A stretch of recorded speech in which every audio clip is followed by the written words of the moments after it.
பாருங்கள். இந்த மாதிரி ஊற்றினா இதுலேருந்து தண்ணி எதுவும் லீக் ஆகக்கூடாது. ரெடி ஆகிடுச்சு.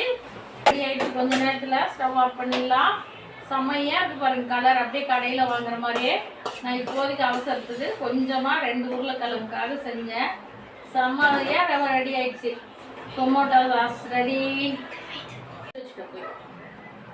பாருங்கள், டொமேட்டோ சாஸ் ரெடி ஆகிடுச்சு. இப்போது பேத்தி பேராண்டி கொடுக்க போகிறேன். நான் உருளைக்கிழங்கு இப்போது சிப்ஸு பண்ணியாச்சு. சாப்பிட போகிறாங்க பேத்தியும் பேராண்டியும். பாருங்கள், சிப்ஸு செஞ்சு கொடுத்துட்டேன். அது வந்து காரம், பெப்பரு, லைட்டாக மிளகாத்தூள், கொஞ்சம் உப்பு, சால்ட்டு எல்லாம் போட்டு அப்படியே குலுக்கி கொடுத்துருக்கேன். கொஞ்சம் காரம். இது வந்து நானே டொமேட்டோ சாஸ் செஞ்சுருக்கேன். தொட்டு சாப்பிட்டு பார்த்து சொல்லுங்க குட்டியே. அவங்களுக்காக செஞ்சு விடவே இல்லை. இது செஞ்சு தர சொல்லி ஒரே